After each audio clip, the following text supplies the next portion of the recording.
اعوذ باللہ من الشیطان الرجیم بسم اللہ الرحمن الرحیم ففروا الی اللہ، تو دوڑو اللہ کی جانب، انی لکم منہ نذیر مبین، یقیناً میں یعنی محمد صلی اللہ علیہ وسلم اس کی جانب سے تمہارے لیے ایک کھلا خبردار کر دینے والا ہوں۔ ولا تجعلوا مع اللہ الہا آخر، اور اس کے ساتھ کسی اور کو معبود نہ پکڑو۔ انی لکم منہ نذیر مبین، یقیناً میں اس کی جانب سے تمہارے لیے واضح طور پر خبردار کر دینے کے لیے آیا ہوں۔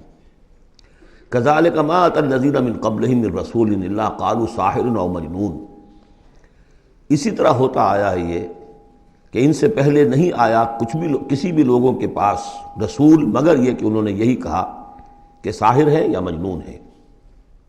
اتواصوا بہ، کیا وہ وصیت کر کے گئے تھے؟ یعنی یہ جو کہہ رہے ہیں آج وہی بات کہہ رہے ہیں، کیا اگلوں نے وصیت کی ہوئی تھی انہیں؟ بل ہم قوم طاغون، لیکن حقیقت میں یہ لوگ ہیں سرکش، اپنے حدود سے تجاوز کرنے والے۔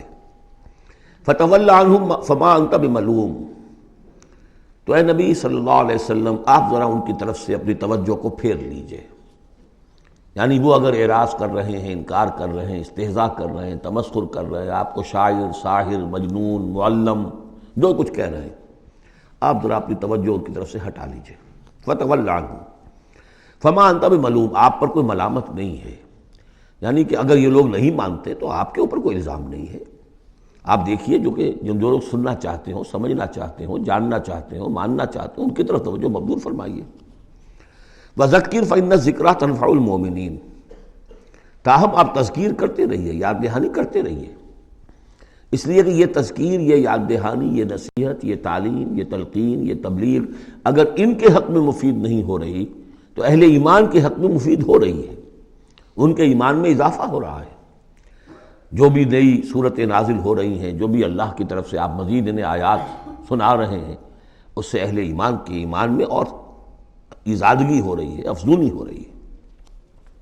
وما خلقت الجن والانس الا لیعبدون، اور میں نے نہیں پیدا کیا جنوں اور انسانوں کو مگر صرف اس لیے کہ میری بندگی کریں۔ یہ بہت اہم آیت ہے قرآن مجید کی، اس لیے کہ یہ تخلیق انسانی کی جو غایت ہے۔ دیکھیے، ایک سوال عام طور پر لوگ کیا کرتے کہ اللہ نے کیوں پیدا کیا، تخلیق کی کا سبب کیا ہے، یہ ایک علیحدہ مسئلہ ہے اور یہ بہت مشکل مسئلہ ہے۔ فلسفیوں نے بھی، جنہوں نے بھی کوشش کی ہے اس مسئلے میں کچھ غور و فکر کی، بہرحال انہوں نے اپنی اپنی آراء دی ہیں، کسی موقع پر وہ بات میں عرض کروں گا، ان میں بھی ایک رائے ہے کہ جو وقی ہے۔ لیکن اصل مسئلہ یہ کہ غایت کیا ہے۔ تم نے اگر یہ نہیں سمجھا کہ تمہاری تخلیق کیوں ہوئی تو اس میں تمہارے لیے کوئی نقصان کی بات نہیں ہے، لیکن تمہیں اگر یہ معلوم ہو جائے کس لیے پیدا کیے گئے ہو، اگر یہ معلوم نہیں ہوگا تو زندگی بیکار جائے گی۔ لہذا اصل شے یہ کہ تم پیدا کیے گئے ہو اس لیے کہ اللہ کی بندگی کرو۔ لیکن وہ کیا ہے بندگی؟ میں نے بارہا عرض کیا ہے، اس کو تین حصوں میں سمجھیے کہ بندگی یا عبادت، ایک ہے اطاعت، ہمتن اطاعت، اور نمبر دو اس کی روح اطاعت، وہ ہونی چاہیے محبت، اللہ کی محبت، غایت الحب مع غایت الذل والخضوع، یہ ہے اصل عبادت۔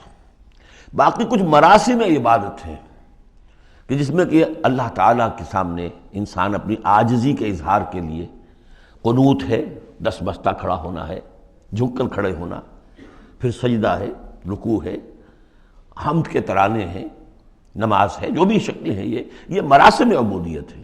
اصل عبادت کیا ہے؟ ہمتن اللہ کی اطاعت، اس کی محبت کے جذبے سے سرشار ہو کر۔ اب اس کے جو تقاضے ہیں اور موجودہ حالات میں ہم کیسے اس سے عہدہ برا ہو سکتے ہیں؟ کفر کا غلبہ ہے، نظام تو ہر جگہ کافرانہ ہے، یہاں بھی کافرانہ نظام ہے، اسلامی نظام تو نہیں ہے نا۔ ہم مسلمان ہیں، انفرادی طور پر نظام تو کافرانہ ہے، اب کیا کریں؟ ہمارا زیادہ ہم کہہ سکتے ہیں کہ ہم اپنی زندگی کے 10-15% میں اللہ کی اطاعت کر رہے ہیں، باقی ہماری پوری زندگی اجتماعی جو نظام ہے اس کے ساتھ جکڑی ہوئی ہے، تو اب اس کی کیا صورت ہو؟ وما خلقت الجن والانس الا لیعبدون، میں نے نہیں پیدا کیا ہے انسانوں اور جنوں کو مگر اس لیے کہ میری بندگی کریں۔ اسی کو شیخ سعدی نے کہا ہے، زندگی آمد برائے بندگی، زندگی بے بندگی شرمندگی، چاہے اور آپ نے کچھ بھی کر لیا ہے، ڈھونڈنے والا ستاروں کی گزرگاہوں کا اپنے افکار کی دنیا میں سفر کر نہ سکا، آپ نے ساری جو ہے اکتشافات کر لیے، ایجادات کر لی، بندگی نہیں ہے تو زندگی جو ہے بیکار گئی، ضائع ہو گئی۔ ما اريد منهم من رزق، میں ان سے کسی رزق کا طالب تو نہیں ہوں، وما اريد ان يطعمون، نہ میں یہ چاہتا ہوں کہ یہ مجھے کچھ کھلائے پلائیں۔ ان اللہ هو الرزاق ذو القوۃ المتین، تو اللہ خود ہے رزاق جو سب کو رزق دیتا ہے، قوت والا ہے، مضبوط ہے، اسے کسی کی طرف سے کوئی احتیاج ہے ہی نہیں۔ فإن للذین ظلموا ذنوبا مثل ذنوب اصحابهم فلا يستعجلون، جب ڈول جو ہے پانی کا جب پوری طرح بھر جائے اسے کہتے ہیں ذنوب۔ یقیناً ان کافروں کے اور ان مشرکوں کے ڈول بھی بدعمالیوں کے، ان کے کفر و شرک کا ڈول بھر چکا ہے، جیسا کہ ان سے پہلے اصحابہم کے ساتھیوں کا ذنوب مثل ذنوب اصحابہم فلا یستعجلون، تو اب یہ جلدی نہ کریں، ڈول بھر چکا ہے، کسی وقت کھینچ لیا جائے گا، اب اگر ذرا وقت اور دیا جا رہا ہے تو اس سے دھوکہ نہ کھائیں۔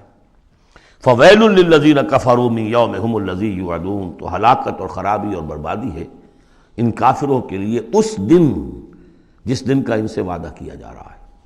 صدق اللہ العظیم۔